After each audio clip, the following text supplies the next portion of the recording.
আসসালামু আলাইকুম প্রিয় দর্শক, চলে আসলাম আজকে আরেকটি খুবই গুরুত্বপূর্ণ আবহাওয়ার খবর নিয়ে। তো আজ এবং আগামীকাল এবং আগামী কয়েকদিনের আবহাওয়ার খবরাখবর পেতে আমাদের চ্যানেলটি সাবস্ক্রাইব করে রাখুন। এবং সামনে রমজানের কোথাও বৃষ্টিপাত আছে কিনা, কোনো ঝড় বৃষ্টি বা ঘূর্ণিঝড় আছে কিনা তার সম্পর্কে বিস্তারিত জানতে আমাদের আবহাওয়ার চ্যানেলটি সাবস্ক্রাইব করে অবশ্যই পাশে থাকবেন। তো বেশি কথা না বাড়িয়ে শুরু করা যাক। তো এখন যদি আমরা বর্তমান আকাশের পরিস্থিতির দিকে লক্ষ্য করি, দেখা যাচ্ছে বাংলাদেশের ঢাকা, ময়মনসিংহ, রংপুর, রাজশাহী, সিলেট, সেই সাথে ভারতের পশ্চিমবঙ্গের কলকাতার দিকেও আবহাওয়া প্রধানত শুষ্ক রয়েছে, আংশিক মেঘলা আকাশ সহ। আর যদি এটিকে প্লে করে দিই, আপনারা ভালোভাবে বুঝতে পারবেন যে কোথায় কী রকমভাবে মেঘ এগোচ্ছে বা আকাশের পরিস্থিতি কেমন রয়েছে। তো দেখুন, পশ্চিম দিক থেকে, উত্তর পশ্চিম দিক থেকে মেঘ আসছে এবং এই মেঘে কোনো বৃষ্টিপাত নেই।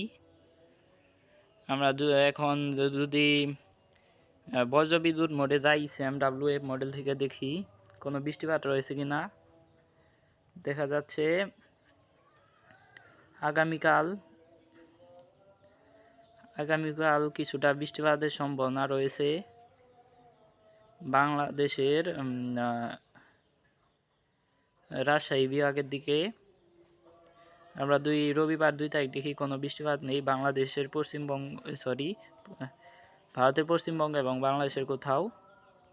আমরা 4 তারিখে যাই, দেখা যাচ্ছে 4 তারিখেও কিছু নেই, এমনকি 5 তারিখেও কিছু দেখা যাচ্ছে না, 6 তারিখেও নেই, 7 তারিখেও নেই। আমরা আমাদের আপডেটের শেষের দিকে চলে যাই, কোনো বৃষ্টিপাত রয়েছে কিনা। দেখা যাচ্ছে হালকা মাঝারি বা ঝিরিঝিরি এবং কি নাও হতে পারে কুমিল্লা বিভাগে বৃষ্টিপাত, এরকম দেখা যাচ্ছে। তো এক কথায় কোনো বৃষ্টিপাত দেখা যাচ্ছে না SAMWF মডেলে। আর GFS মডেলটা চোখ রাখি কোনো বৃষ্টিপাত আছে কি না।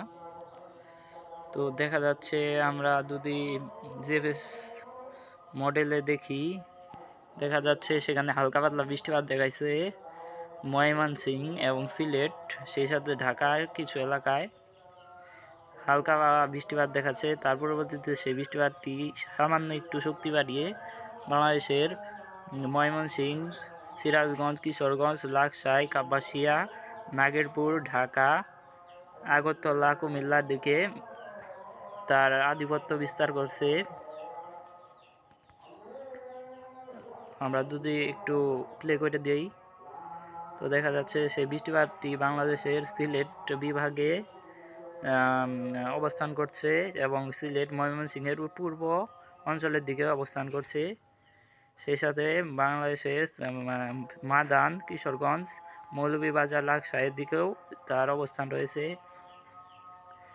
আমরা এটিকে আরেকটু প্লে করি, দেখা যাচ্ছে সেই বৃষ্টিপাত GFS মডেল অনুযায়ী বাংলাদেশের রংপুর বিভাগ, উত্তরাঞ্চলের রংপুর বিভাগ, সেই সাথে কালাই, রাজশাহী বিভাগের রাজশাহী, সেই সাথে সিংড়া, সিরাজগঞ্জ, বগুড়া, সরিষাবাড়ি, ময়মনসিংহ, মাদান, কিশোরগঞ্জ, নাগেরপুর, কাপাসিয়া, লাকসাই, মৌলভীবাজার, সিলেট এর দিকে বৃষ্টিপাত হতে দেখা যাচ্ছে মাঝারি ধরনের, এবং তার পরবর্তীতে সেই বৃষ্টিপাতটি মাঝারি ধরনের বৃষ্টিপাতে পরিণত হতে পারে শক্তি বাড়িয়ে, এবং সেই বৃষ্টিপাতটি বাংলাদেশের সিলেট, ময়মনসিংহ, কালাই, রংপুর, রাজশাহীর দিকে চলে যেতে পারে। আর এটিকে প্লে করি আরেকটু, দেখা যাচ্ছে সেই বৃষ্টিপাতটি আরেকটু শক্তি বাড়িয়ে ভারী আকারে বাংলাদেশের ময়মনসিংহ, মাদান, সিলেট, বাংলাদেশের মৌলভীবাজার, কিশোরগঞ্জ, লাকসাই, কাপাসিয়া, আগরতলা, আমবাসা, ঢাকা, নাগেরপুর, সিরাজগঞ্জ, সরিষাবাড়ি, বগুড়া, সিংড়া, মহাদেবপুর, রাজশাহী, গুয়াহাটির দিকে বৃষ্টিপাত হতে দেখা যাচ্ছে, শেষে ঢাকা বিভাগ সহ। আমরা আরেকটু প্লে করি, দেখা যাচ্ছে সেই বৃষ্টিপাতটি সেই ময়মনসিংহ, সিলেট, ঢাকা বিভাগ এবং রাজশাহী বিভাগে থেকে যাচ্ছে, এবং তার পরবর্তীতেও সেই বৃষ্টিপাতটি বাংলাদেশের সিলেট, ময়মনসিংহ, মাদান, সরিষাবাড়ি, বগুড়া, সেই সাথে কিশোরগঞ্জ, লাকসাই, মৌলভীবাজার, কাপাসিয়া, আমবাসা, আগরতলার দিকে ঠেকে যাচ্ছে। আমরা এটি প্লে করি, দেখা যাচ্ছে সেই বৃষ্টিপাতটি ওই একই স্থানে রয়েছে। আমরা এটিকে এই আপডেটের একদম শেষে চলে যাই। দেখা যাচ্ছে 14 তারিখ পর্যন্ত সেই বৃষ্টিপাতটি থাকতে পারে। সেই বৃষ্টিপাতটি বাংলাদেশের সিলেট বিভাগ হতে শেষ হতে পারে। আমরা যদি এখন ECMWF মডেলে GFS মডেলে সমুদ্রের দিকে লক্ষ্য করি, বাতাসের গতির দিকে দেখা যাচ্ছে বাংলাদেশের একটি নিম্নচাপ সৃষ্টি হতে পারে, মানে সমুদ্রে একটি নিম্নচাপ সৃষ্টি হতে পারে এবং সেই নিম্নচাপটি বাংলাদেশের উপর দিয়ে অতিক্রম করতে পারে, যার প্রভাবে বৃষ্টিপাত এবং ঝোড়ো হাওয়া বয়ে যেতে এবং সেই লঘুচাপ বা নিম্নচাপটি বঙ্গোপসাগরে সৃষ্টি হতে পারে GFS মডেল অনুযায়ী। কিন্তু ECM মডেল এর পুরোই বিপরীত। এই নিম্নচাপটি চলে যেতে পারে ECMWF মডেল অনুযায়ী ভারতের দিকে। আমরা যদি এখন তাপমাত্রার দিকে লক্ষ্য করি, ECMWF মডেলের তাপমাত্রার দিকে যদি লক্ষ্য করি, তো আমাদের যেতে হবে টেম্পারেচার মোডে। তো দেখা যাচ্ছে আজকের তাপমাত্রা ছিল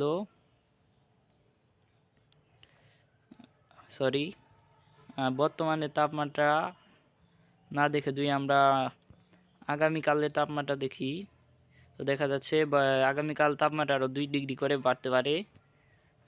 যেমন বাংলাদেশের সিলেট বিভাগে 30 ডিগ্রি, মৌলভীবাজারে 30 ডিগ্রি, লাকসায়ে 30 ডিগ্রি, কিশোরগঞ্জে 31 ডিগ্রি, মাদানে 30 ডিগ্রি, ময়মনসিংহে 30 ডিগ্রি, কাপাসিয়ায় 32 ডিগ্রি, লাকসায়ে 30 ডিগ্রি, আমবাসায় 31, আগরতলায় 32 ডিগ্রি, কুমিল্লায় 32 ডিগ্রি, আমেরপুরে 32 ডিগ্রি, সেই সাথে ফরিদগঞ্জে 31 ডিগ্রি, মতিরহাটে 29 ডিগ্রি, বরিশালে 32 ডিগ্রি, পিরোজপুরে 33 ডিগ্রি, মাদারীপুরে 32 ডিগ্রি, লোহাগাড়ায় 32 ডিগ্রি, খুলনায় 33 ডিগ্রি, সাতক্ষীরায় 32 ডিগ্রি, শ্যামনগরে 33 ডিগ্রি, বাড়িয়ে 34 ডিগ্রি, সেই সাথে ফরিদপুরে 32 ডিগ্রি, পাবনায় 32 ডিগ্রি, নাগেরপুরে 32 ডিগ্রি, কাপাসিয়ায় 32 ডিগ্রি, কিশোরগঞ্জে 31 ডিগ্রি, ময়মনসিংহে 30 ডিগ্রি, বগুড়ায় 30 ডিগ্রি, মহাদেবপুরে 30 ডিগ্রি।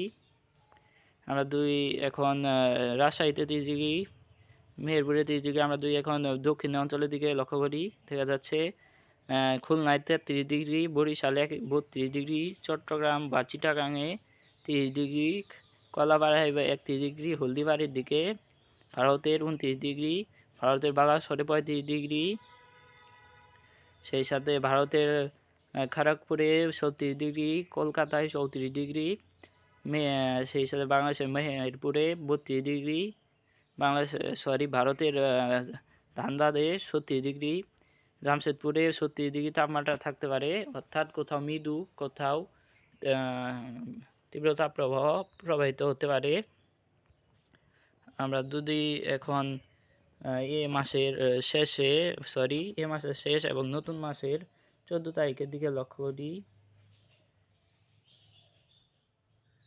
14 তারিখে আমরা দুপুর বেলা চলে যাই।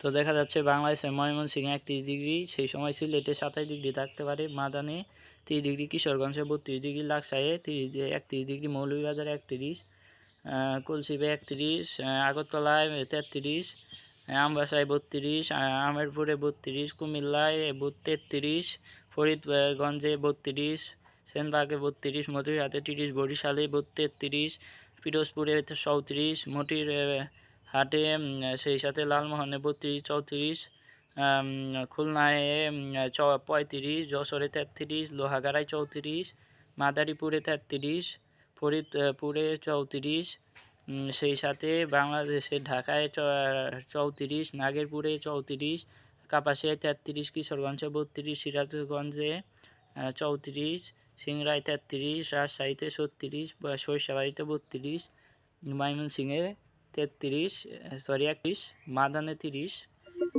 সেই সাথে বগুড়ায় 32, মহাদেবপুরে 34, নালিতাবাড়িতে 38 থেকে 34 থেকে 35-এর মধ্যে থাকতে পারে।